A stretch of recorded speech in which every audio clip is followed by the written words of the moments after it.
Hey guys, tonight we explore the far less glamorous side of medieval travel. Not knights, not gilded coaches, but the very real question of where your average slightly muddy peasant would sleep if they dared venture more than a few miles from home. Now dim the lights, maybe turn on a fan for that soft background hum, the modern equivalent of livestock snoring in the next stall. And let's ease into tonight's journey together. Leaving your village as a poor peasant in the Middle Ages was not something one edited lightly. It was more like announcing to the world, I'm about to suffer recreationally. Because unlike nobles with their squadrons of servants, horses, and backup shoes, you were likely walking barefoot with a sack full of anxiety and maybe an onion. Most peasants didn't travel far.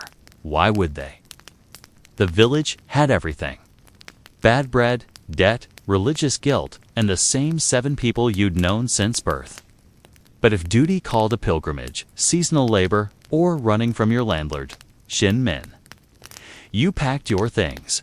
Things here, meaning a crust of bread, a rag cloak, and a stick for both walking and warding off geese. Journeys were long. Maps were for monks and pirates. If you didn't have a good sense of direction, you were basically just wandering until someone yelled at you in a different dialect. Distances were measured in how long until your feet start bleeding and number of times you consider sleeping in a bush. Before departure, you might ask your village priest for a blessing. Ideally, one that covered wolves, demons, bandits, dysentery, and overly curious farmers' daughters. If the priest liked you, he might even give you half a turnip and a worried look, very supportive. Then came the goodbye ritual. A solemn wave from your grandmother, who was 38 but looked 93. A warning from your cousin not to get eaten and your younger siblings, trying to steal the bread out of your pocket as a send-off gift. You walked, you trudged. You regretted everything. The road was muddy, filled with carts, animals, and the occasional knight who might trample you on principle. Every mile brought new questions. Am I lost? Is that man asleep or dead? And was this a bad idea? Yes, yes, and definitely yes. But still, you pushed on. Why? Because you had no choice. Or because your cousin said there was work in the next village. Or because a relic salesman said your sins would vanish if you walked to a monastery 3 days away. Spoiler, they didn't. And thus began your medieval journey.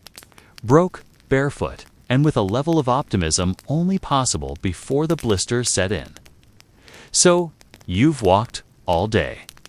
Your feet are now more blister than flesh, and you've passed exactly 0 inns willing to house a penniless traveler who smells like damp thatch and existential regret. Time to consider the medieval peasants' most reliable shelter, the barn. Yes, the humble barn. A structure built for creatures with hooves, but frequently repurposed by creatures with poor life choices and no coin. Barns had a very thing a peasant could ever want in overnight accommodation. A roof, straw that wasn't entirely moldy and large. Flat animals that radiated warmth and judgment in equal measure. But don't just wander into any old barn. First, you must engage in the sacred ritual of asking the farmer, which involved knocking on the door and praying they were sober, not armed, and didn't already have 3 strangers sleeping in their hoft. If they said yes, congratulations, you were now the proud guest of a cow, 6 chickens, and whatever rats hadn't left for the season. Sleeping in a barn was not without its perks. The straw was scratchy, but better than dirt. And if you curled up between 2 doxal oxen, your body temperature might actually rise above medieval corpse. Of course, if one of them rolled over, your travel plans might end permanently. There were also smells, deep layered emotional smells. Barns had a scent profile that ranged from fresh hay to barnyard cologne number 5. You didn't so much fall asleep as pass out from olfactory overload. And then came the sounds, pigs snorting, horses chewing. and the eternal rhythmic creaking of some wooden beam that definitely sounded like it was judging your life decisions. Add in the occasional flea circus performing beneath your shirt, and you had all the makings of a cozy rural nightmare. Still, beggars and peasants couldn't be choosers. A barn meant you wouldn't freeze to death, get rained on, or be devoured by nocturnal wildlife, and come dawn, you might even get a chunk of stale bread as thanks for not stepping on the goose. In the grand hierarchy of peasant lodging, barn sat squarely between miracle and wet log. And compared to what's next on the list, sleeping outdoors, it was practically a 5-star in. So the barn door was locked. The monastery turned you away, and the local innkeeper laughed so hard at your empty coin pouch he nearly choked on his own spit. That means only one thing. Tonight, dear traveler, you're sleeping outdoors. Let's start with the field, a classic, flat, spacious, full of grass and cows. Lots of cows. You might find a soft patch to lie on, assuming it's not already claimed by cow dung or thistles, which were Mother Nature's medieval equivalent of bedbugs. If you were smart, or just cowardly enough to avoid angry farmers, you aimed for the edge of a field. That way, you minimized the risk of being trampled by livestock or chased off by a man named Godric, wielding a pitchfork and personal grudges. Then there were forests, an excellent option if you wanted your sleeping experience to include paranoia. Forests were quiet, yes, but in the way haunted houses are quiet. Every twig snap became a murder mystery. Every owl hoot sounded sarcastic. You didn't sleep so much as enter a shallow coma with one eye open. Plus, medieval forests were full of charming characters like wolves, bandits, and if you asked the local priest, probably Satan himself. The wind through the trees could be soothing, but also suspicious. If you made it through the night without frostbite or tooth marks, you considered it a win. Still, some peasants actually preferred the open air, especially in warmer months. The stars were free to look at, unlike everything else, and the breeze helped mask the smell of your own unwashed body. Sure, it was damp, cold, and offered zero protection from bugs the size of regret, but at least no one charged you rent. To create a bit of comfort, some travelers carried cloaks or old blankets. Emphasis on old. Most were made of rough wool, smelled like regret, and had the insulating power of a slice of cabbage. If you curled up into a fetal position and muttered prayers to Saint whoever was on duty, you might even sleep for a few hours. Let's say you've already been turned away from the tavern because you couldn't afford a mug of watered-down ale, or the landlord didn't appreciate your aura of hopeless poverty. You've tried the fields, the forests, the barns, and now you're eyeing the one place that might offer both peace and a lower risk of being kicked in the ribs by a goat. The churchyard. Yes, welcome to sanctified sleeping, the hallowed ground where the righteous rest in eternal peace. And you, the traveling peasant, try to get a few hours without accidentally rolling into a grave. Churchyards were surprisingly popular among the itinerant peasant class. Why? Because they were public, semi-protected, and the dead rarely complained. Sleeping near holy ground was thought to provide spiritual protection, or at the very least, discourage bandits. After all, even the most hardened thief might think twice before robbing someone within sneeze distance of a saint's fur. Of course, there were risks. Local clergy didn't always appreciate vagrants turning their graveyards into medieval campgrounds. You might be awakened by a furious monk or a nun with a broom and zero patience. And if it was near a feast day or market, you weren't alone. The churchyard could resemble a crowded slumber party for the deeply uncomfortable and unwashed. Still, there were perks. Some churches had sheltered porches called lich gates, where travelers could sleep relatively dry, assuming the wind didn't treat your blanket like an open invitation to misery. And there was always the hope that a kindly priest might take pity on you and offer some soup or bread, especially if you looked particularly tragic or had a good sob story involving sick goats. If it rained, the graves offered a kind of ironic comfort. "At least I'm not that guy," you'd mutter, curled next to a mossy stone, soaked but alive. Nothing like sleeping atop the departed to really drive home how much worse things could be. And who knows, maybe you'd absorb some residual holiness through proximity, or just fleas from the grass. Either way, it beat fighting over a dry patch of mud in the alley behind the butcher's stall. Churchyards, because sometimes divine intervention looks like a mossy bench and a stern warning from Father Gregory. When you were too broke for an inn, too cold for the woods, and too emotionally fragile to sleep next to a corpse in a churchyard, there was one last bastion of hope. The monastery? Yes, the solemn stone sanctuaries of men who had taken vows of poverty, chastity, and regrettable haircuts. These were places where weary travelers might find a meal, a floor, and a solid 8 hours of being silently judged by men who voluntarily gave up shoes. Now, let's be clear. Monasteries were not medieval bed and breakfasts. You didn't just waltz up and ask for a room with a view and a side of me. You waited politely at the gate, often for hours, until a monk decided you weren't a heretic, a bandit, or worst of all, a talkative heretic. If you passed this test, you'd be admitted under the ancient rule of hospitality. Treat the stranger as Christ, which sounds lovely until you realize it also meant cold floors, shared soup, and being woken at 3 a.m. by chanting that sounded like Gregorian monks arguing with bees. Monks fed you what they ate, mostly bread, watery vegetables, and something pretending to be broth. If it had a flavor, it was probably penance. But after a day of chewing on air and disappointment, even boiled leeks felt like a feast. Just don't ask for seconds. That's how you get extra prayers instead of extra portions. Sleeping accommodations varied.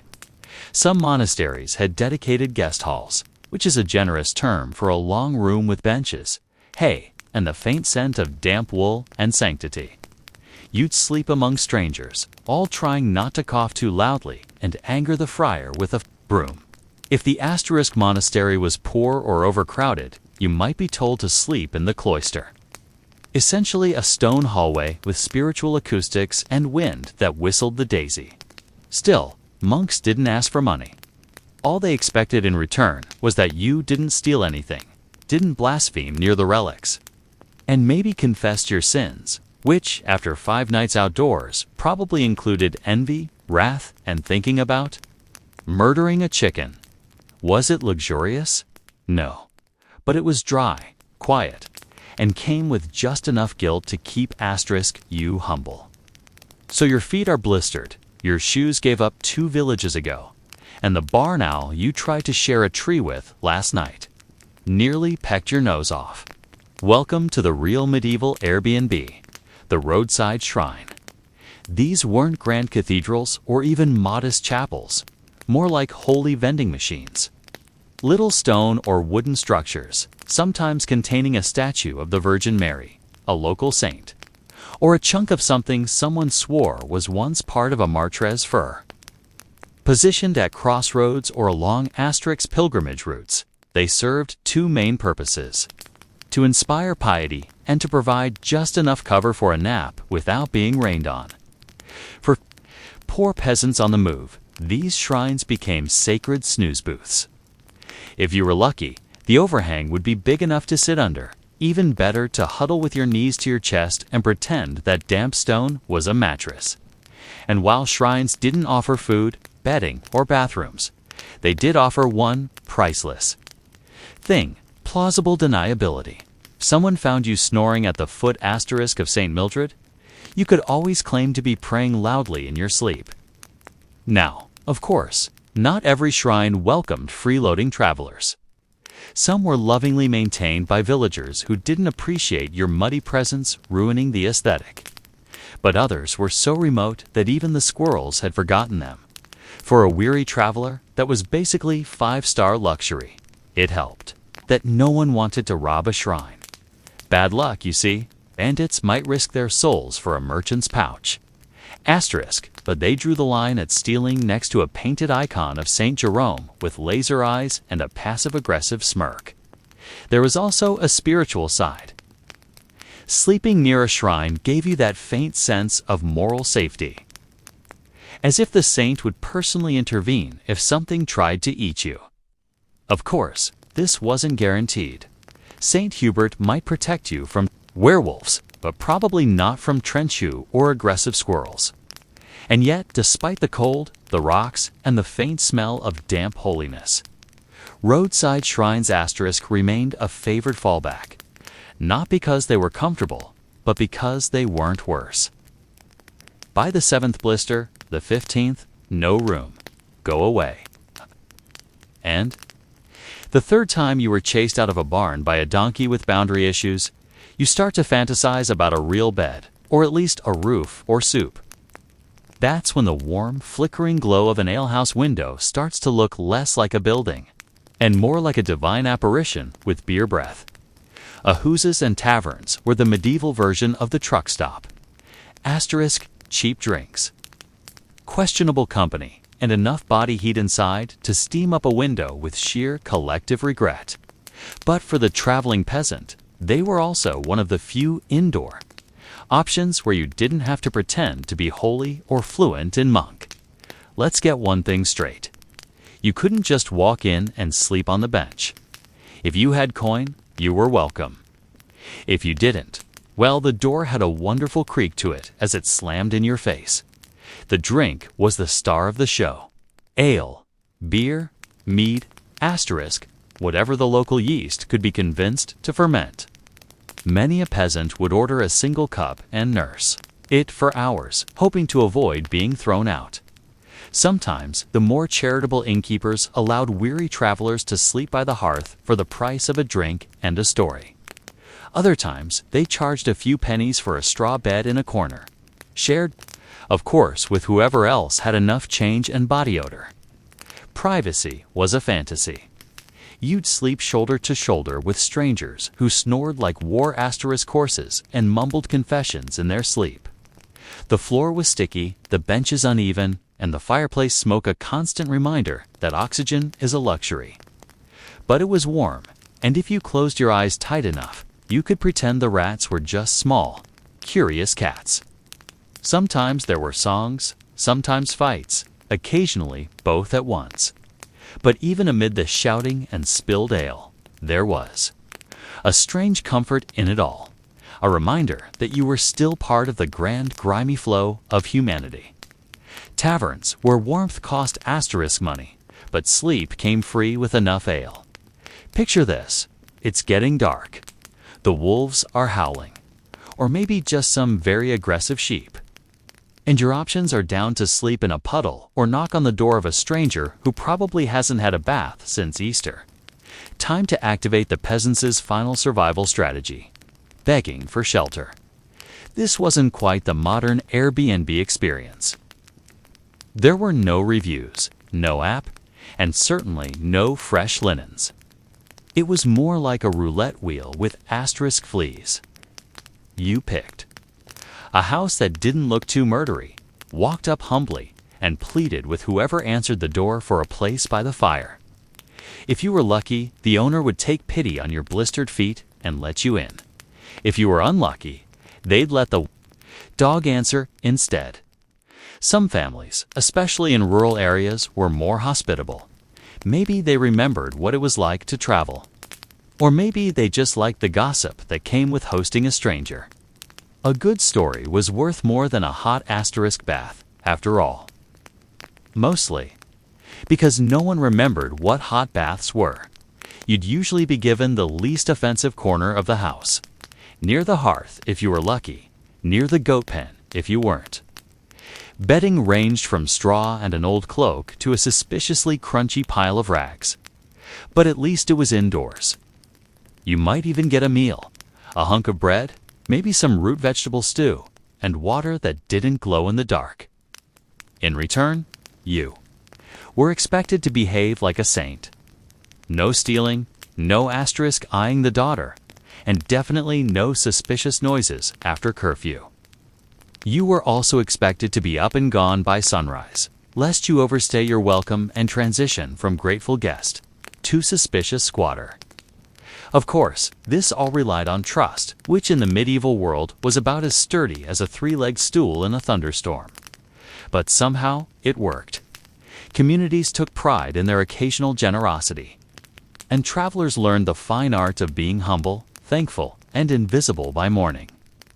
It asterisk wasn't glamorous, but it beat sleeping in a ditch with judgmental frogs. There comes a point in every peasant's journey when desperation meets innovation. The night is too cold. The barn is full of angry cows, and the shrine has already been claimed by someone who snores like a demon goggling gravel. What's left? The marketplace. By day, medieval markets were a chaotic symphony of shouting vendors, twitchy animals, questionable cheese, and the occasional pickpocket who thought subtlety was optional.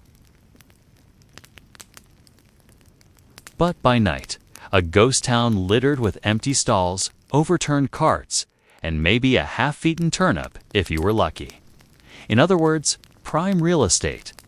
The wooden stalls were often just frames with thatched or cloth roofs, more decorative than weatherproof. But they did offer shelter from wind and rain, and if you didn't mind the smell of onions and old fish, and honestly, if you were a medieval peasant, you didn't.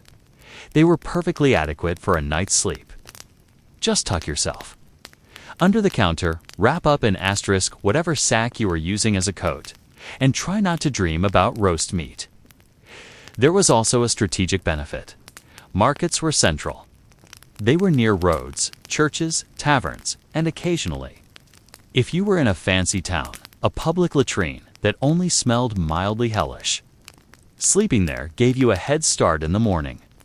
Up with the sun, gone before the fishmongers arrived, swinging slabs of trout-like disciplinary tools.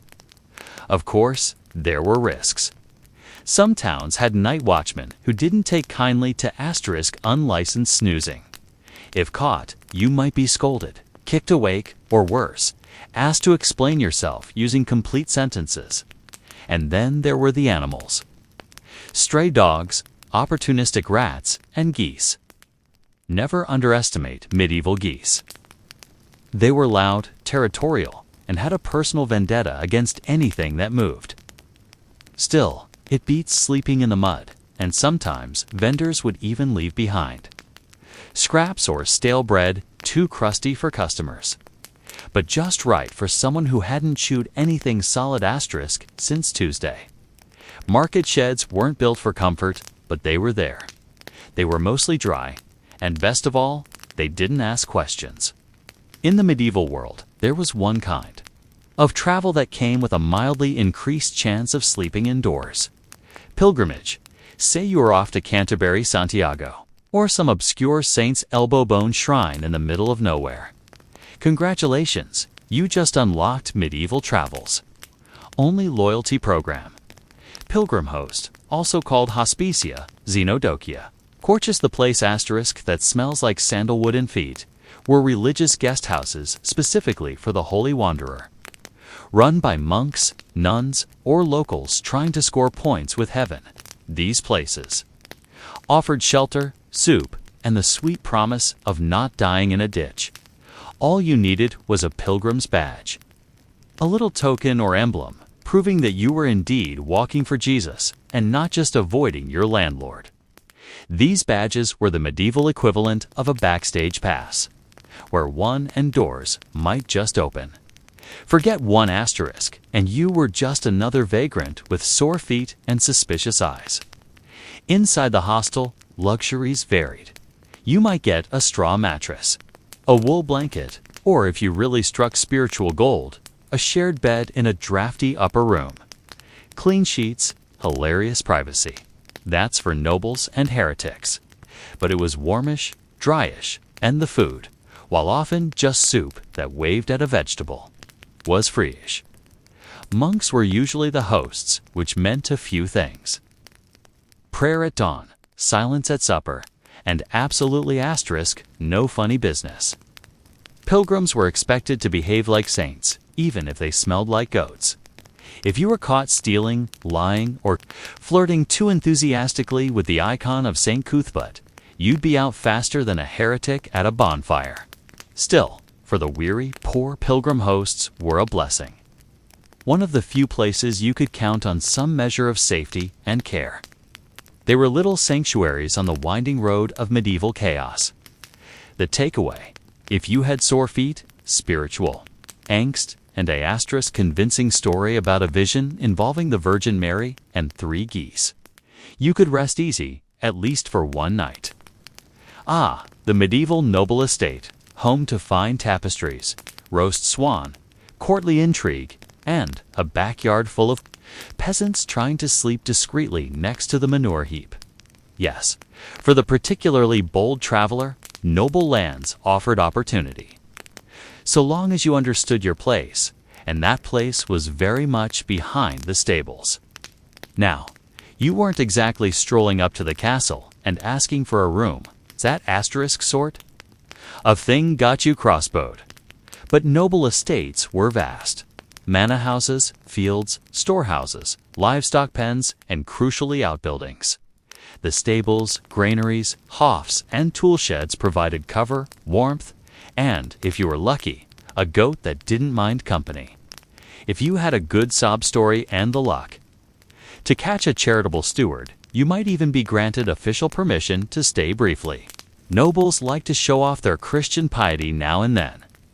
And allowing a peasant not to freeze to death was one asterisk of the less expensive ways to earn divine favor. But let's be honest, most peasants didn't ask. They skulked. They found a low wall, a patch of dry grass, or the lee of a building, and curled up like a guilty hedgehog. Behind the stables was a favorite. Warm from the animals, shielded from wind and bonus. Nobody wanted to hang out near horse rings at night anyway. Instant privacy.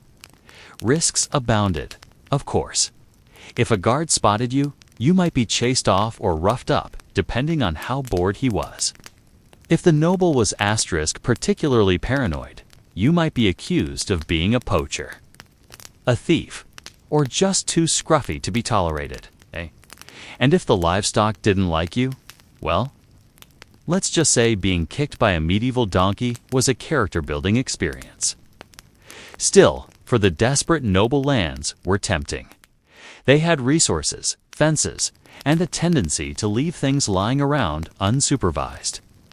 Just don't touch the apples or the pigs or the fence or anything really. Be invisible, be quiet, and move on before asterisk dawn, because nothing ruins a noble's breakfast quite like discovering an unconscious peasant snoring behind the compost pile. In the great medieval game of where can I sleep without dying or paying, abandoned buildings were the jackpot.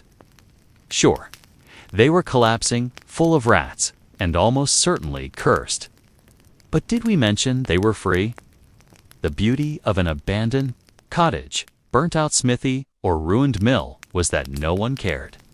Nobles didn't send guards after you. Monks didn't expect you to pray. And asterisk tavern keepers didn't charge you a kidney for a bowl of GRL. If you could get past the gaping holes in the roof and the unsettling whispers when the wind blew through the rafters, you were golden. These structures were often relics of better, or at least less plague-ridden times. A village abandoned during the Black Death. Ghost town. A watchtower no longer needed because the invading horde got bored. Empty and scenic. That old bathhouse that burned down after someone lit a candle near the oils. Asterisk smelled weird, but hey, 4 walls of 4 walls. Peasants didn't ask questions. They saw a roof, partial, a door, optional, and floor space, rat-infested but still space. You stuffed some straw in a corner, maybe used your sack as a pillow, and hoped the spirit of whatever peasant died there. Before you was feeling generous. Of course, medieval superstition didn't help. Everyone knew abandoned places were haunted. That's why they were abandoned. Wailing noises. must be a ghost. Cold * draft. Ghost, creepy goats staring through the window at 3 a.m., probably a ghost. But also probably just a goat. Probably, still. If you were poor and traveling, haunted buildings were often safer than sleeping out in the open. They offered shelter from rain, wind, wolves, and worse, other humans. And occasionally they came with forgotten tools. A bit of leftover grain or firewood left behind by a previous squatter, who either found better lodgings or was eaten by the chimney spirit. You didn't brag about * staying in these places. You didn't make eye contact with them in daylight. But when night fell and you were cold, alone, and one sore ankle away from collapsing, an abandoned HVAL was a gift from the gods. Or at least from someone who wasn't coming back. In the grand tapestry of medieval life, stitched with famine, plague, and people tossing chamber pots out of windows, there existed, believe it or not, the occasional kind stranger. Not often, mind you, but every once in a while. A peasant traveler hit the lottery and met * someone who didn't immediately treat them like lice in human form. These rare individuals came in various shapes. An old widow who remembered what it was like to be poor, a tired farmer who had an extra crust of bread and a half-cleared barn, or a pious merchant who genuinely believed Matthew 25-35 wasn't just decorative Latin. Whatever the reason, they saw a stranger raised an eyebrow and said, "All right, you can sleep near the pig. Sleep." No one expected a feather bed or roasted goose, * but a roof, a fire, and something vaguely edible. That was a medieval miracle. In return, the peasant usually offered to chop wood, fetch water, or pretend to understand the host's complaints about the tax collector.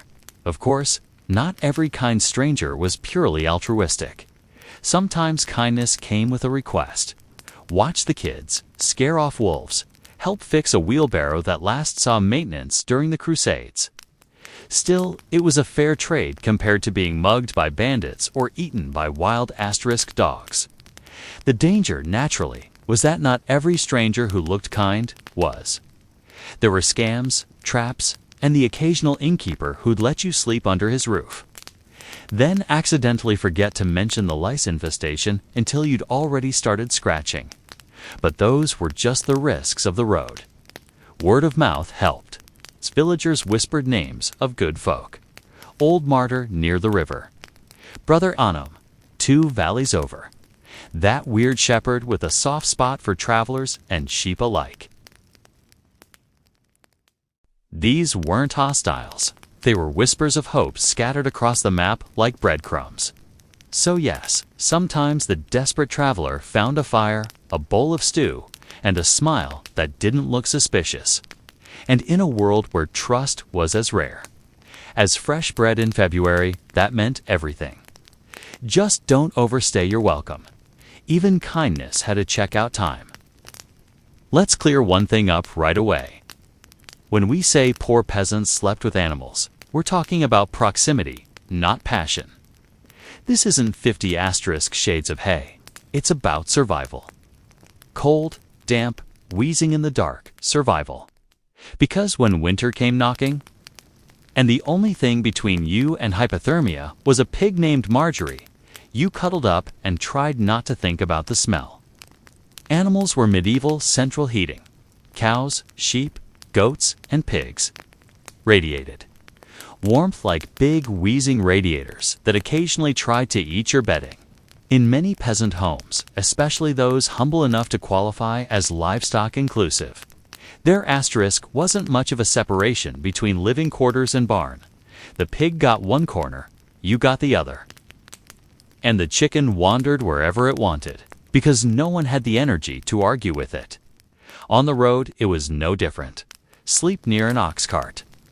You've got wind protection and 2,000 pounds of beefy body heat. Find a roadside farm and charm your way into the barn. That's deluxe accommodation compared to sleeping under a tree with a wet sock and a grudge. Even a drafty goat shed beats shivering. Alone in the woods, * unless the goat was territorial. Some were. You learned that the hard way. Sure, there were drawbacks. Lice, fleas, questionable smells, midnight noises that made you rethink your life choices. But in the peasant economy of shelter, beggars couldn't be sniffy. And if you could manage not to roll into the cow's personal space and get kicked into next week, it was a surprisingly effective survival strategy. Occasionally, you even bonded with the animals. That sheep that didn't trample your foot, she, was Asterisk your new best friend. The donkey that didn't bite when you leaned on it for warmth, practically family. The pig that snorted at your snoring but let you stay, a saint. Sleeping with animals wasn't just common, it was smart, practical, and, in many ways, more dependable than humans. Animals didn't judge your patched tunic, ask invasive questions, or demand coins you didn't have. They just existed, snorted, and kept you warm, which in the grand medieval scheme of things made them excellent roommates. So you made Asterix it. You trudged through mud, slept beside goats, begged bread crusts from strangers, got sneezed on by monks, and maybe didn't get robbed every night. Congratulations, now you get to do it all over again in reverse. The return journey for a poor peasant wasn't some glorious homecoming. It was more like retracing your own bad decisions while slightly more dehydrated and 30% more lice-infested. You weren't just tired. You were spiritually, emotionally, and physically deflated, like a wine bladder that's been stepped asterisk on by a mule. And yet somehow you were wiser. Not in the way nobles are wise after reading Cicero by a fire. No, you were peasant wise. You knew which barns had the soft hay, which roadside shrines didn't reek of goat urine, and which taverns had innkeepers who didn't water down the ale too much. You even had a mental map of which dogs bite and which just bark. Your expectations had also adjusted. Before you were optimistic enough to think someone might offer you a bed. Now you saw a dry ditch and thought, asterisk, luxury. That soggy loaf of bread you traded for your last wooden spoon. Best deal I've made all week. And that monk who offered you soup and a 4 or 5 minute lecture on sign. At least it was warm. Perhaps the most painful part was knowing that no one back home would believe a word of it. Oh sure, they'd say you slept in a churchyard, dined on beetroot soup with Benedictines, and avoided a plague outbreak by hiding under a broken wagon. Right? But in your lice-bitten, blister-ridden heart, you asterisk knew you'd survived the medieval road. You'd faced hunger, cold, and awkward silences with donkeys. You'd made it through the medieval hospitality lottery and lived to tell the tale. Though you'd probably wait until after a bath, the journey changed you. Your tunic was torn, your dignity mildly eroded, and your feet. Best not to talk about. Your feet, but your worldview was broader. You knew the kindness of strangers, the utility of goats, and the spiritual redemption of sleeping in asterisk places you swore you'd never mention again. You left as a peasant. You returned as, well, still a peasant, but one with stories. And that's something. In Tudor England, fashion was never just fabric stitched together. It was a bold statement, a social contract worn on the body. Every ruff, every jeweled gown, every carefully chosen sleeve was a sentence in the ongoing dialogue of wealth, power, and hierarchy. Clothes spoke louder than words, and to dress was to communicate.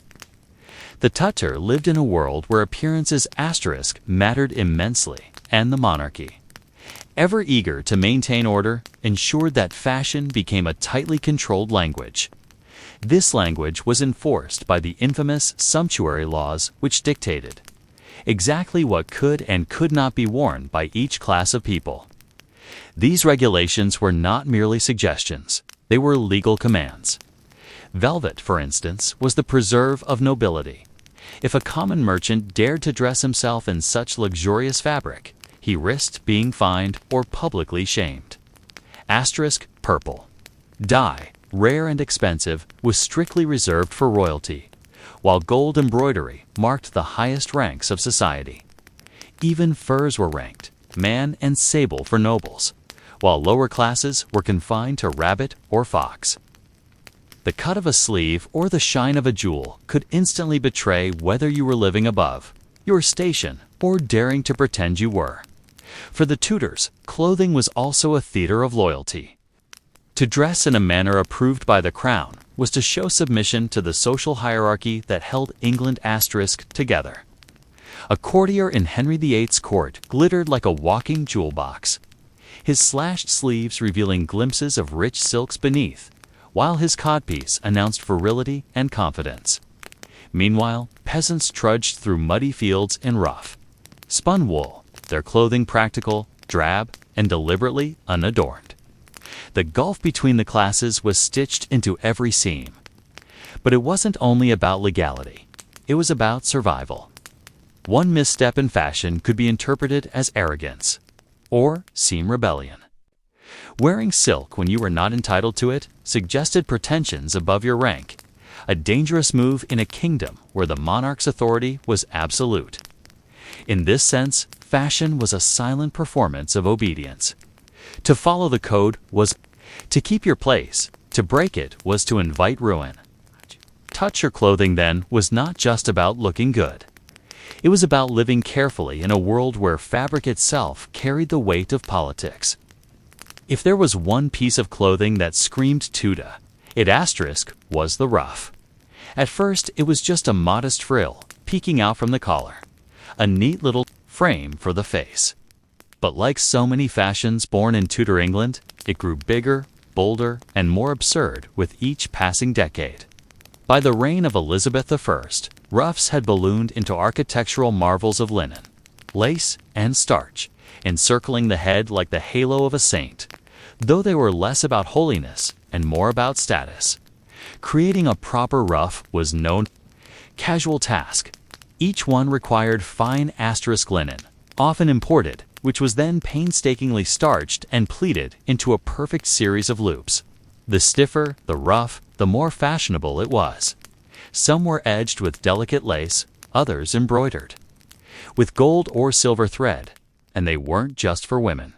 Men, too, embraced the ruff with enthusiasm, turning their heads into floating discs of wealth and vanity. At court, the size of your ruff said as much about your ambition as your words ever could. But the ruff was more than decoration. It was a weapon of social distinction. The sheer impracticality of these collars meant that only the wealthy could afford them. After all, how could a farmer plow a field while wearing a collar wide enough to block his peripheral vision? The ruff was designed to separate the courtier from the commoner, to make it physically impossible for the elite to stoop, sweat, or labor. It was the fashion equivalent of shouting, "I don't work with my hands. I pay others to do that." Ruffs also demanded an army of maintenance. Servants had to wash, starch, and iron them with heated poking sticks to keep the folds crisp.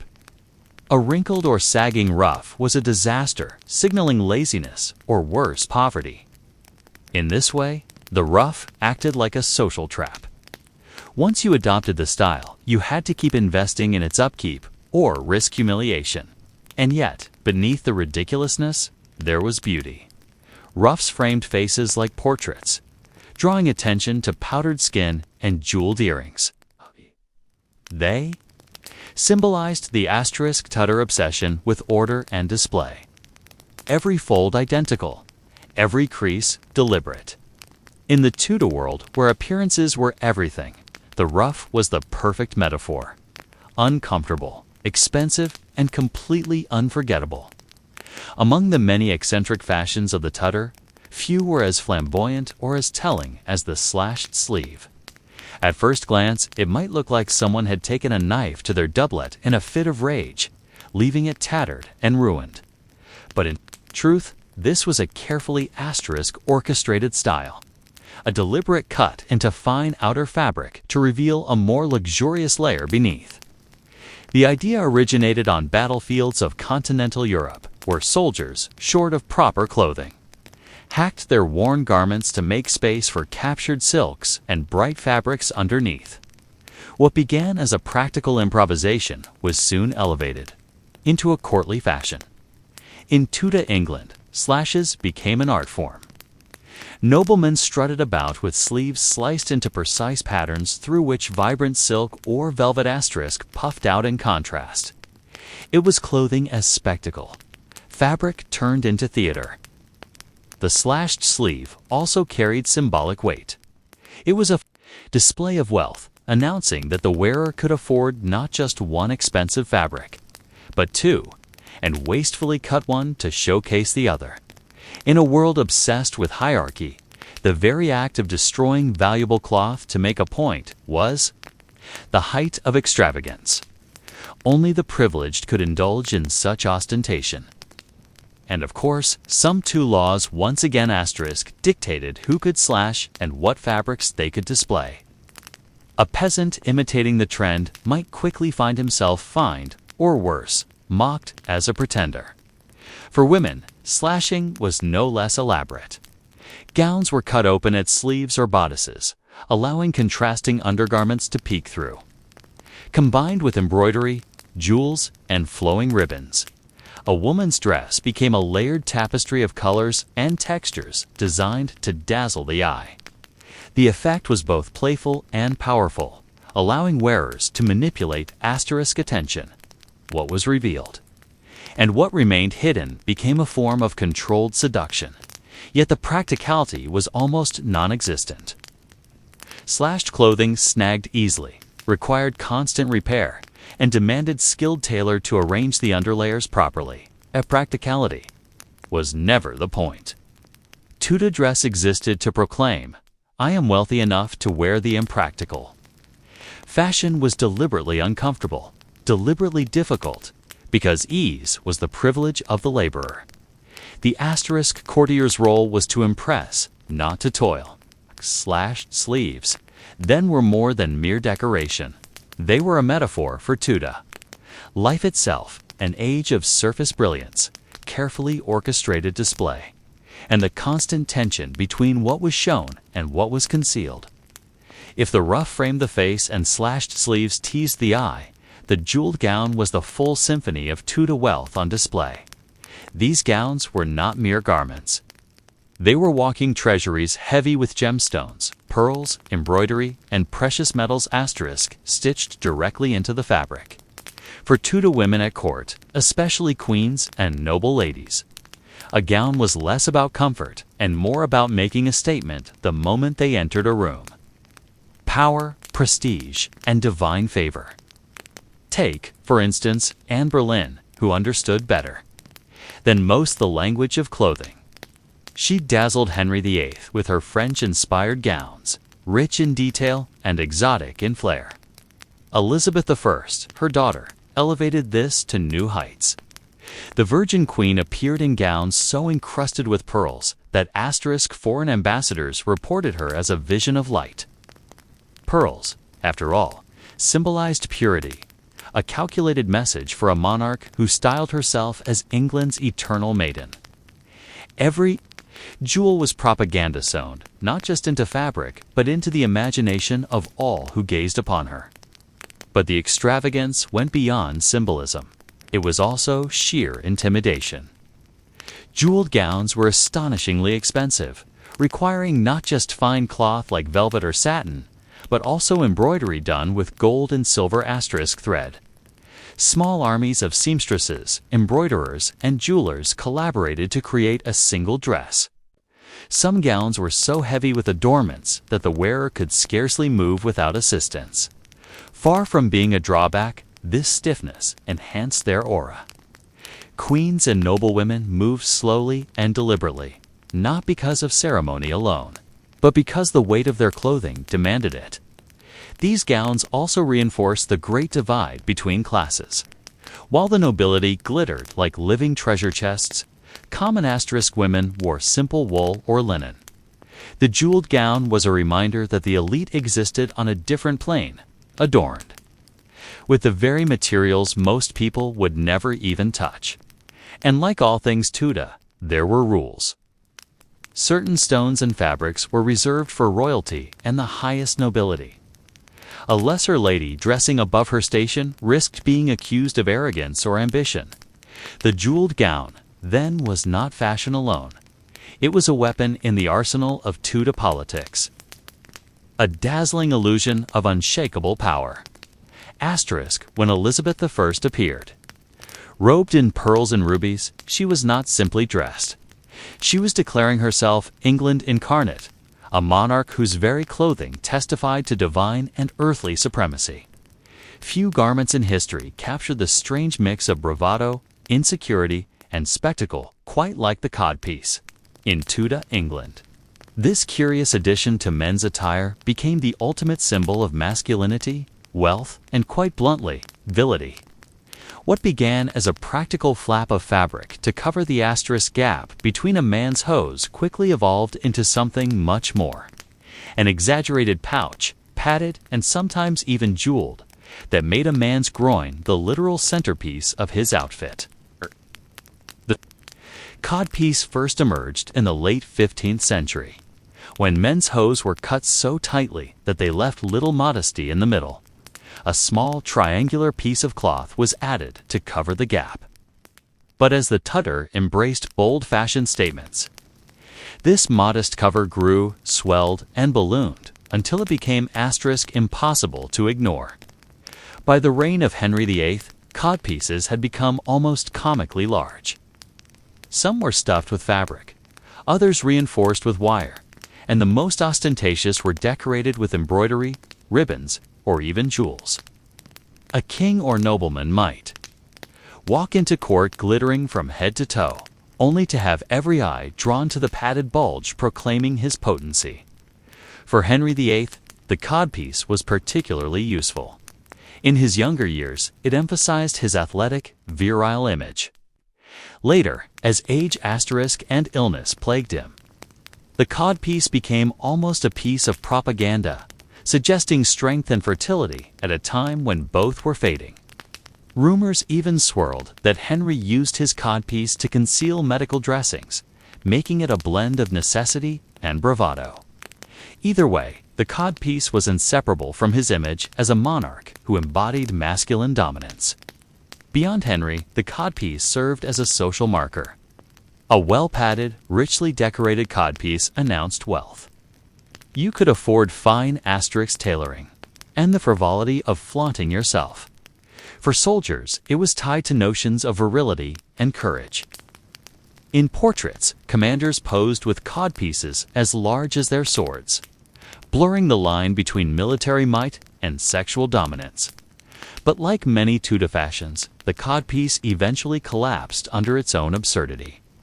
By the end of Elizabeth I's reign, it had all but vanished, replaced by more restrained doublets and breeches. Still, for a few decades, the codpiece ruled as the most audacious example of asterisk Tudor display, proof that in this age, even masculinity itself could be exaggerated, padded, and put on parade. In Tudor England, color was never just decoration. It was destiny written in cloth. Every hue carried a message. Every shade whispered about status, loyalty, or morality. The dyes that gave life to Tudor fashion were expensive, labor-intensive, and often imported from afar. To wear a particular color was to declare your place in the social order, and to attempt a color above your rank asterisk was to invite suspicion, scorn, or even punishment under the sumptuary laws. The most coveted shade of all was purple, a color so costly to produce that it was restricted almost entirely to royalty. Derived from rare dyes imported from the Mediterranean, a single ounce required thousands of shellfish. When Henry VIII or Elizabeth I appeared in purple, it was not simply a choice of taste. It was a declaration of their divine right to rule, a reminder that they alone were permitted to embody majesty in such asterisk tones. Crimson and scarlet followed, closely behind, produced using cochineal from Spanish colonies and kermes from the Mediterranean. These deep reds were the colors of nobility, power, and ambition. Rich velvet gowns dyed scarlet marked the highborn, while deep crimson cloaks symbolized both martial valor and wealth. Black, though seemingly somber to modern eyes, was equally potent. Achieving a deep uniform black required layer upon layer of costly dye, making it a luxury color to wear black in Tuts or England was to project dignity, gravity, and affluence. It was no coincidence that portraits of Elizabeth I often depicted her in black embroidered with pearls, combining restraint with radiance. For the lower classes, colors were far more muted. Browns, grays, and dull greens dyed with cheaper local plants like woe were common for everyday wear. These shades were practical, concealing dirt and wear, but they also reinforced the visual gulf between peasant and courtier. To see a noble dressed in bright vermilion or gleaming gold thread asterisk was to be reminded of a world forever out of reach. Yet color was not only about class, it was also about symbolism. Green, for instance, carried associations with fertility and youth. Blue was linked to the Virgin Mary, a symbol of piety and faith. Gold represented not only wealth, but also divine favor, and to wear it was to cloak oneself in the language of heaven. In the Tudor world, color was currency. To wear it boldly was to command attention. To be denied, it was to be reminded of your place. Every thread, asterisk, every shade, every dye was another sentence in the elaborate conversation of power and identity that defined the age. If color was the language of Tudor status, fabric was its accent. In Tudor England, the very weave of your clothing spoke volumes about your wealth, your rank, and even your moral character. Rich textures were as important as dazzling hues, and the nobility draped themselves in materials so rare and costly that a single gown could equal the price of a peasant's home. Foremost asterisk among these was silk, imported from Italy, France, and the Far East. Its sheen made it instantly recognizable, and it quickly became a fabric reserved for the elite. Worn alone or layered beneath slashed sleeves, silk shimmered in candle, light and sunlight alike, ensuring that courtiers literally glowed in royal halls. Velvet followed close behind, thick and plush, a fabric that not only looked luxurious but felt heavy, signaling substance and seriousness. Velvet in crimson or deep green was an asterisk staple of noble wardrobes, and its very expense was a barrier against the lower ranks. Satin and damask added further richness. Damask, with its intricate patterns woven directly into the fabric, gave depth and texture to gowns and doublets, while satin's glossy surface created a smooth, almost liquid finish. These were not materials meant for the dirt and toil of daily life. They were meant for display, shimmering proofs that the wearer lived above labor. Fur, too, played its part. A Tudor gown-lined asterisk with sable or lynx signaled the wearer's lofty status. Lesser furs, fox, rabbit, or lamb, were deemed suitable for those lower down the chain. Fur was warmth, yes, but more importantly, it was hierarchy stitched into the very lining of your coat. Henry VIII adored fur, often appearing in portraits, swaddled in vast fur-lined robes that made him seem larger than life, both literally and symbolically. Even linen and wool, though more common, were carefully graded. The finest linens, bleached to a dazzling white asterisk, were used for shirts and smocks, close to the body, serving as a canvas for jewels and embroidery. Ordinary folk wore coarse wool in natural tones, durable and practical. But among nobles, even wool could be transformed, dyed rich colors, and woven into fine cloth. The texture of Tudor fashion was never accidental. Rough against smooth, matte against glossy, these contrasts created visual drama, emphasizing wealth through deliberate extravagance. In a society where appearances define destiny, fabric itself became a tool of asterisk power. The Tudor elite did not merely wear clothes, They weaponized texture, weaving their authority into every stitch. In Tudor England, no outfit was complete without the finishing touches. Accessories were not afterthoughts. They were essential declarations of taste, wealth, and identity. A nobleman or lady stepping into court would never appear unfinished. Every hat, feather, jewel, and shoe buckle added another layer to the performance of status. Hats were especially important for men. The flat asterisk cap or bonnet, often adorned with feathers and jeweled brooches, was standard at court. These hats could be simple or wildly elaborate, depending on rank.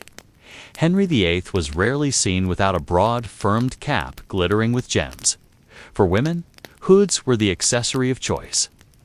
The French hood, introduced by Anne Boleyn, framed the face with a rounded edge, allowing a tantalizing glimpse of hair beneath.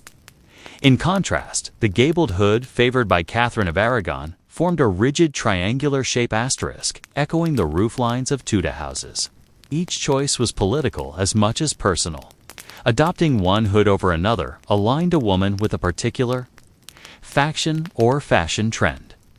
Jewelry served as both adornment and declaration. Necklaces of pearls and gold chains draped across gowns. Rings sparkled on every finger, and girdles jeweled belts singed the waist. For Elizabeth I, pearls became her signature, symbolizing purity and reinforcing her cultivated image as the Virgin Queen. Courtiers desperate to impress followed suit, asterisk dripping in gemstones even when their estates were drowning in debt. To appear poor in jewelry at court was to appear powerless. Shoes might seem like an afterthought, but in Tudor fashion, even footwear carried meaning. Men's shoes, known as duck-bill shoes, were flat, wide, and often stuffed to exaggerate their shape. Some were slashed like sleeves, revealing rich fabrics beneath. Women's shoes, meanwhile, were often hidden under long gowns, but still crafted from fine leather, velvet, or asterisk silk. For indoor wear, both sexes sometimes used slippers embroidered with gold thread. The wealthy also had patters, wooden platforms, worn under shoes to elevate them above the mud, a practical necessity in a world where streets doubled as sewers. Accessories were more than decoration. They were weapons of first impressions. A noble's fortune could be measured not just in land or titles, but in the glitter of his hatpin or the shimmer of his wife's girdle. In the Tudor court, where appearance asterisk was currency, accessories were coins in the richest treasury of all, the body itself. Tudor clothing was never simply about covering the body. It was a carefully woven tapestry of identity, authority, and symbolism.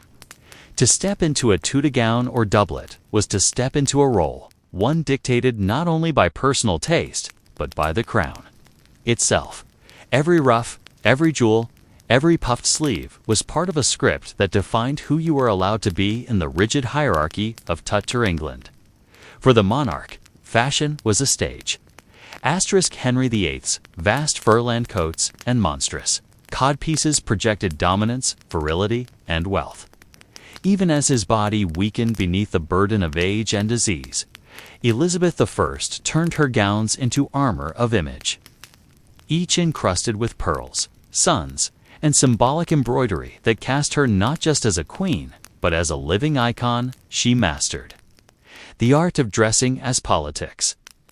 Understanding that a single appearance could reinforce her legitimacy and all her subjects more powerfully than any speech. For the asterisk nobility, clothing became both privilege and prison. They glittered in velvets and jewels, but those luxuries came at staggering expense. Families bankrupted themselves to keep up appearances at court, for to appear poorly dressed was to appear irrelevant. Fashion was as much about survival in politics as it was about beauty. It created allies, drew lines between factions, and allowed ambitious courtiers to show loyalty or superiority with every thread they wore. For the common people, the symbolism was more asterisk sobering. Their drab wool tunics and plain dresses marked them as firmly outside the spectacle. They were reminded, daily that color, fabric, and excess were privileges reserved for others. Clothing kept the social order visible at all times, making inequality impossible to ignore. Yet the legacy of Tudor fashion endures far beyond its century. Today, the image of a Tudor ruff or a jeweled gown instantly conjures the grandeur and excess of the age. Fashion historians see in these clothes not only asterisk beauty, but also politics, ambition, and propaganda. In many ways, Tudor fashion foreshadowed the modern obsession with image, where what we wear still communicates status, values, and identity. In the end, Tudor fashion was more than a matter of taste. It was the visible expression of power itself. To dress like a Tudor was to participate in a grand performance, one where fabric and thread spoke louder than words, and where identity was stitched, embroidered, and paraded for all to see. To step into a medieval era bazaar was to enter the living soul of the city. Cairo, Baghdad, and Damascus were not defined only by their mosques, palaces, or schools of learning. They pulsed with life in the sprawling marketplaces where every sense was overwhelmed. The bazaar was more than a place to buy and sell. It was the stage on which daily life unfolded, where fortunes were made, reputations built, and news spread faster than any courier. From dawn until dusk, the streets were alive with movement. Tents and wooden awnings stretched overhead, shading shoppers asterisk from the fierce sun, while narrow lanes wound in twisting paths that seemed endless. The air was thick with aromas that told the story of empire, saffron, and cardamom from India, frankincense from Arabia, musk from Central Asia, and the ever-present perfume of roasting lamb and bread pulled fresh from clay ovens. In one alley, you might hear the clang of a coppersmith hammering a pot into shape. In the next, the soft rustle of silks being unfurled before eager buyers. The bazaar was a theater of asterisk voices. Merchants shouted praise of their wares, swearing on their honor that their spices were fresher, their fabrics finer, their prices fairer than the man in the next stall. Haggling was not only expected, but celebrated, a ritual that bound buyer and seller in a dance of wit and patience. To pay the first price offered was a mark of inexperience, even shame. Yet commerce was only half the story. The bazaar was also the gossip mill of the city, where news of distant wars, court intrigues, or the latest scandal in the governor's asterisk palace spread like wildfire. Travelers, pilgrims, and traders carried stories from as far as Andalusia and Samarkand, making the market a hub of cultural exchange. Here, a scholar might debate theology beside a butcher's stall, while a poet recited verses to a curious crowd. For ordinary citizens, the bazaar was the center of community life. It was where a father might choose a bride's dowry cloth, where a mother brought her children to taste sweet honey cakes, and where neighbors shared whispered news asterisk over cups of steaming coffee or tea. In these bustling lanes, the city's identity was woven together, not in stone or parchment, but in trade, conversation, and daily human connection. If the medieval-era bazaar had a signature, it was its fragrance. To walk its winding streets was to be enveloped in a tapestry of aromas, each one a thread linking the city to lands far beyond its walls. Spices and perfumes were not merely commodities. They were luxuries, medicines, status symbols, and in some asterisk cases, weapons of diplomacy. Stalls overflowed with baskets of saffron, its golden threads worth their weight in silver, carefully measured out by merchants who guarded them as if they were jewels. Cinnamon and cloves arrived from India and the Indonesian Isles, transported by camel caravans and dhows across seas and deserts. Black pepper, so commonplace today, was then a luxury spice, a prized seasoning for elite households. Cardamom pods, nutmeg, and ginger were stacked in neat piles, their strong asterisk fragrances perfuming the air long before the customer reached the store. Perfume sellers added another layer to this sensory theater. In their shops, carved wooden shelves displayed bottles filled with rosewater from Persia, musk from Tibet, ambergris carried by sailors from the Indian Ocean, and frankincense harvested in Arabia. Perfumes were more than adornments. A central role in religious rituals, courtly life, and medicine. Physicians prescribed them to balance humors, while nobles used asterisk them to mark social distinction. The Prophet Muhammad himself had praised perfume, and in medieval Islamic society, scent was considered a reflection of cleanliness, piety, and refinement. Every purchase came with performance. Sellers invited customers to inhale the sharp bite of saffron or rub a drop of oil on their skin.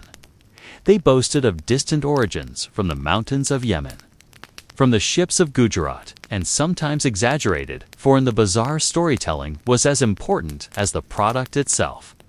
Buyers in turn haggled asterisk not only over price, but over the prestige of the purchase. To walk home with a pouch of imported cinnamon was to carry a symbol of wealth just as much as food. But spices and perfumes were more than luxuries. They were bridges between worlds. Each whiff was a reminder that Cairo, Baghdad, and Damascus were not isolated cities, but crossroads of empire. The sense of the bazaar told of caravans trudging across deserts, ships sailing monsoon winds, and merchants weaving a network that stretched from asterisk China to Andalusia. In this fragrant economy, the bazaar was not just local, it was global, its air thick with the breath of half the world. If spices gave the bazaar its fragrance, textiles gave it its color. The markets of Cairo, Baghdad, and Damascus dazzled. With fabric, rolls of silk glowing like liquid light, carpets spread across the ground like woven gardens, and bolts of cotton stacked in every hue imaginable. In a society where clothing reflected rank, wealth, and taste, textiles were not just commodities, but powerful asterisk symbols of identity. Silk, the most coveted of all, came from China and Central Asia via the Great Silk Road, as well as from Byzantine and Persian looms. To touch it was to feel luxury itself, smooth, shimmering, and impossibly fine compared to coarse wool or linen. In the bazaars, merchants unfolded their silks with theatrical care, letting the fabric ripple in the sunlight to impress buyers. Wealthy families bought it for wedding garments. Nobles draped it across cushions and curtains, and rulers gifted asterisk it to foreign ambassadors as tokens of prestige. Carpets were another treasure. From Persia, Anatolia, and even local workshops, carpets were both functional and artistic, their patterns alive with geometry, flowers, and sacred symbolism. A carpet was not merely something to walk on. It was prayer space, status symbol, and heirloom. In mosques, carpets softened the floor for worshippers. In homes, they decorated walls and floors alike. Buyers in the bazaar examined knots and dyes with care. For a fine asterisk carpet could last generations and command prices high as jewels. Cotton and wool, though less expensive, were no less vital. Egypt, in particular, exported high-quality cotton dyed in bright blues and reds. Ordinary people bought sturdy wool or linen for everyday garments, while merchants purchased in bulk to resell across distant lands.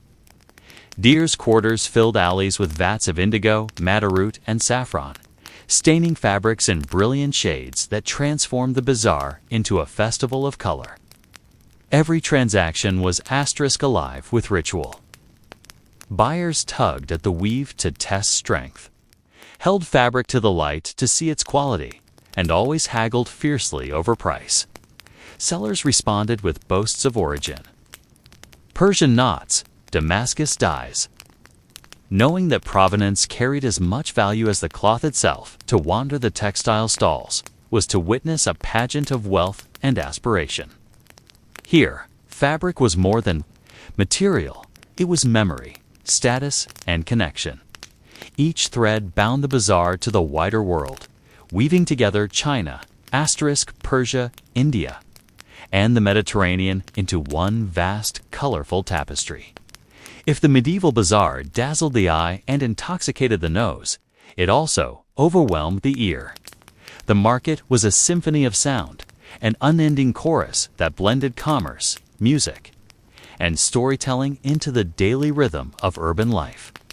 To step into, the bazaar was to be immersed in a soundscape where every noise had meaning. The loudest voices belonged to the merchants. They cried out their wares with practiced rhythm, their chants designed to cut asterisk through the clamor. Fresh figs, sweet dates, best prices in Cairo, echoed beside the sharp bark of the spice seller, boasting of saffron from distant lands. Haggling filled the air. Buyers and sellers engaged in playful arguments, both parties aware that the performance of bargaining was half the transaction. Shouts rose, laughter followed, and when agreement was finally reached, it was sealed with a handshake and often a blessing. May God bring you profit. Yet the bazaar was not all commerce. Between stalls, musicians played lutes, asterisk flutes, and drums, their melodies weaving through the crowd like invisible threads. Some were professionals hired by coffeehouse owners to attract patrons. Others were wandering minstrels who lived from coin to coin, their songs carrying tales of heroes, lovers, and saints. The rhythms of Dabuka drums and the twang of the created a soundtrack that transformed shopping into spectacle. Storytellers added another layer. In shaded courtyards or near the entrances of mosques, men gathered around Hakawadas, narrators who spun epics like Asterisk, The Adventures of Antor, or episodes from the Evrak's expanding 1001 Nights.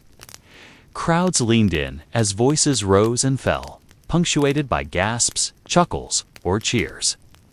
These tales were more than entertainment. They carried moral lessons, preserved cultural memory, and spread news disguised as story. The sounds of animals completed the cacophony. Donkeys braided as they hauled sacks of grain. Camels groaned under loads of carpets and the cries of water. Sellers rang through the lanes. Cold water, fresh water. Children darted between stalls, laughing and shouting, while the clang of blacksmiths and the rasp of woodcarvers added sharp metallic notes to the mix. The bizarre soundscape was not chaos, but life in motion. Every voice, every instrument, every animal call was part of a larger harmony.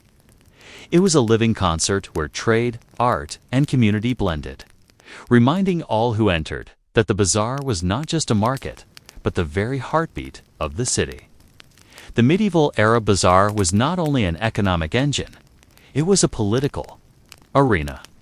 Behind Asterisk, the cries of merchants and the perfume of spices lurked the invisible machinery of governance, taxation, and surveillance. Rulers understood that whoever controlled the market controlled the lifeblood of the city. Every stall, every caravan of goods that entered the gates was subject to taxes. Officials appointed by the Sultan or Caliph patrolled the markets, ensuring dues were collected on everything from silk to sesame seeds. These taxes funded armies, mosques, and public works, making the bazaar a treasury as much as Asterisk a marketplace. The mutes or market inspector was a particularly feared figure. His duty was to enforce fair trade, check the weights and measures of merchants, and punish fraud. If a butcher's scales were rigged, the muktasib could close his shop or even order him flogged. Justice was public and immediate, meant to reassure customers that the bazaar was safe from exploitation. But beyond economics, the bazaar was a hotbed of politics and intrigue. Here, gossip flowed faster than coins. Merchants traded not only goods, but Asterisk information. News of military campaigns, whispers of court scandals, rumors of succession. Sultans and governors often planted informants in the markets disguised as common buyers to listen for unrest. A careless joke about taxation or a muttered complaint about the ruler could find its way back to the palace by evening. The bazaar also provided a stage for displays of authority. Processions of rulers or governors often began or ended there, reminding the people of their presence. Edicts were read aloud in the market square, ensuring maximum audience. In times of crisis, such as famine or war, rulers might appear personally to order the fair distribution of grain, knowing that the bazaar was where their decisions were most visible. At the same time, the market gave power to ordinary people. A boycott of a corrupt merchant or collective grumbling about taxes could ripple upward into real political pressure. Leaders ignored the mood of the bazaar at their peril, for it was there that the pulse of the city could be felt most strongly. Thus, the bazaar was more than commerce. It was a place where rulers and ruled met in an ongoing negotiation of power, where taxes filled coffers, spies gathered whispers, and politics mingled with trade as seamlessly as perfume with air. In the medieval era bazaar, faith was never separate from daily life. It infused every lane, every shop, every transaction, unlike modern markets where commerce and religion are often divided. The bazaar existed in the shadow of mosques, madrasas, and shrines. Faith was not only practiced within the walls of sacred spaces, it was lived openly in the heart of the marketplace. The call to prayer structured the rhythm of the bazaar.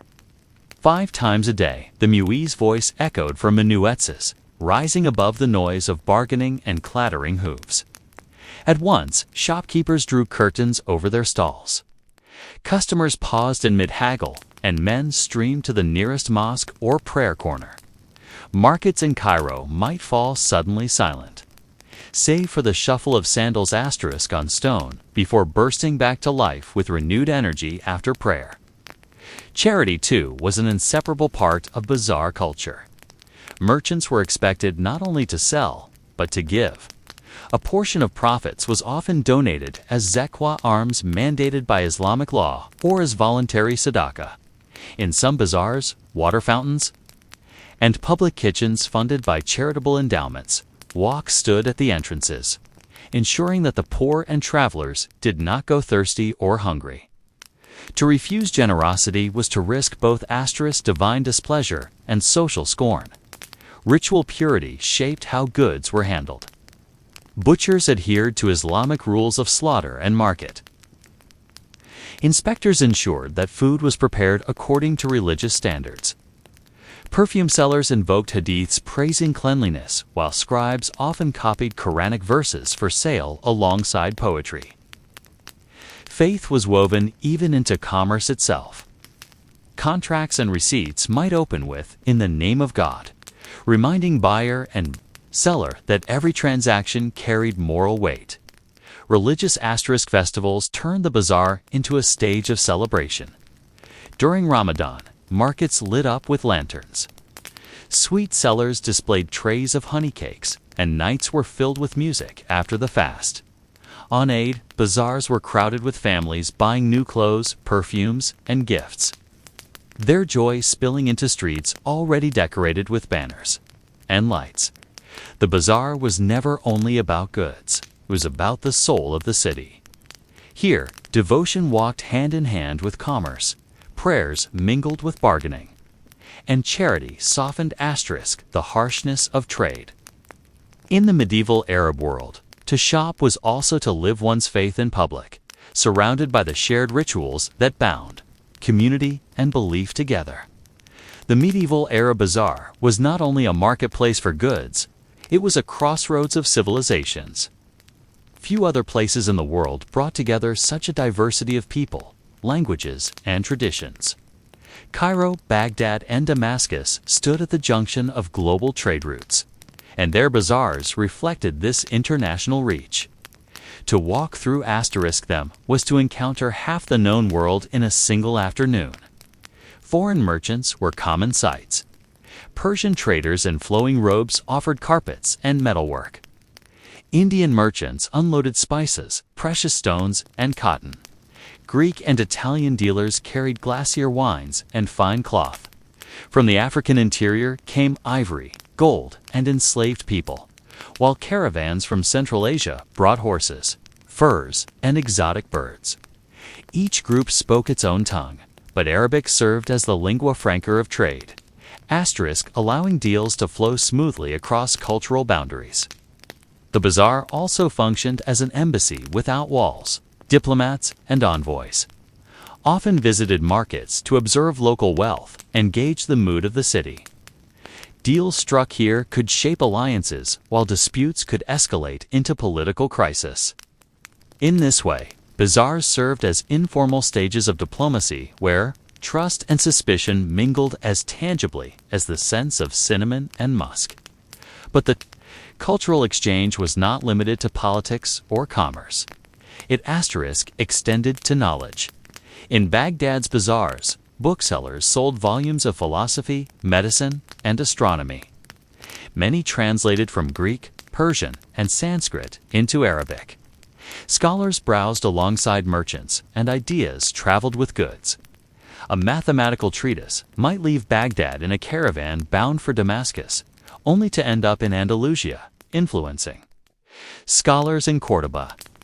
The bazaar was a classroom as much as a marketplace, where East met West in ink as well as in silk. Everyday interactions also created subtle cultural blending. Cooks experimented with foreign spices to create new dishes. Artisans borrowed motifs from imported textiles. Poets wove exotic imagery into their verses. Even gossip carried traces of this cosmopolitanism. As stories from distant lands mingled with local tales, the Arab Bazaar then was more than a place of trade. It was a meeting ground of worlds. Here, cultures collided, mingled, and reshaped one another. Standing in a crowded alleyway, surrounded by goods and voices from across continents, a medieval shopper might feel as if the entire globe had come to their doorstep. Though the bazaar was a marketplace, it was also a stage for entertainment and a meeting ground for community life. People came not only to buy spices, silks, or carpets, but to see and be seen, to enjoy diversions, and to connect with the pulse of the city. The bazaar was the medieval Arab world's theater, cafe, and town square Al-Anon. Coffee houses and tea stalls quickly became magnets for conversation. Men gathered to drink steaming cups, sweetened with sugar, or flavored with cardamom while debating poetry, politics, or the latest rumors from the palace. These gatherings blurred the line between leisure and news. A coffee house was where one might learn of a new sultan's decree, hear a recitation of love verses, or even witness a heated argument about theology. Entertainment spilled into the lanes. Street performers dazzled crowds with acrobatics, juggling, and feats of strength. Snake charmers and trained monkeys drew circles of curious children, and travelers, their laughter rising above the marketplace noise. Musicians with lutes and drums provided a soundtrack to daily life, while dancers, often accompanied by clapping and chants, performed in open courtyards or at festivals. The storytellers, the Hakawadas, were among the most beloved figures. Sitting on stools or platforms, they recited epics and romances that transported audiences far beyond the bazaar's walls. Tales of heroes like Antor or fantastical adventures from what would become 101 Nights were shared in episodes, keeping listeners returning day after day to hear the next installment. These stories carried moral lessons, preserved cultural memory, and reminded audiences of their shared heritage. The bazaar was also a place of sociability for women, though their participation was shaped by custom and region. Women shopped for household goods, fabrics, and perfumes, often accompanied by relatives or servants. Within these errands, friendships were reinforced. Dowries negotiated and family alliances strengthened. The bazaar thus became a social bridge, binding households into the wider fabric of urban life. Festivals transformed the market into a carnival. During Ramadan, lanterns lit the night. Sweet sellers offered trays of honey pastries, and storytellers kept crowds enchanted until dawn. On holidays like Eid, entire families flocked to the bazaar in their finest clothes, filling the alleys with joy and celebration. The bazaar was never only about trade. It was where people gathered to live.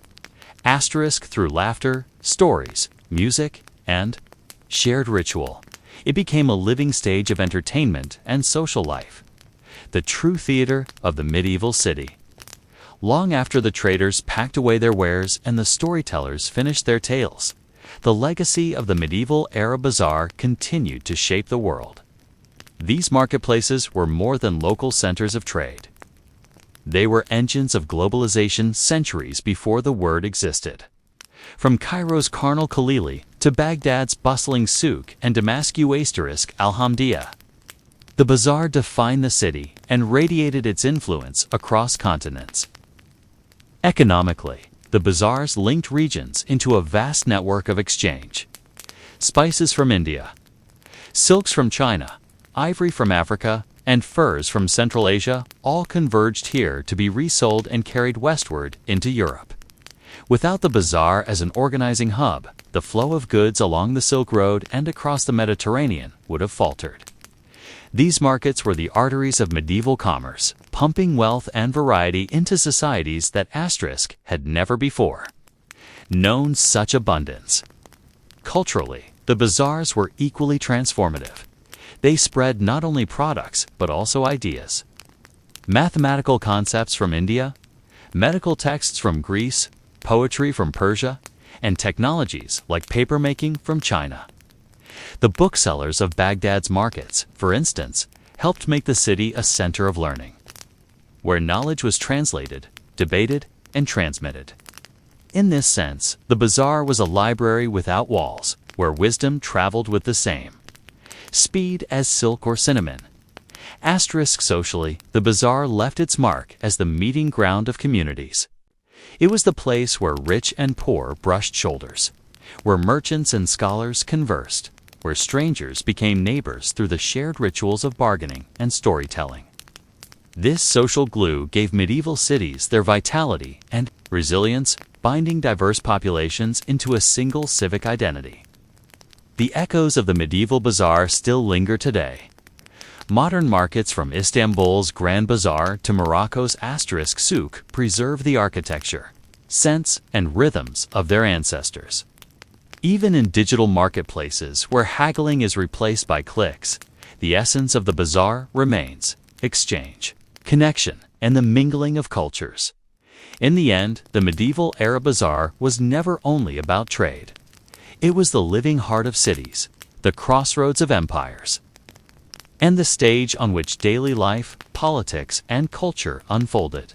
Its legacy reminds us that marketplaces are not just places to buy and sell. They are the arenas where civilizations Asterisk meet, create, and endure.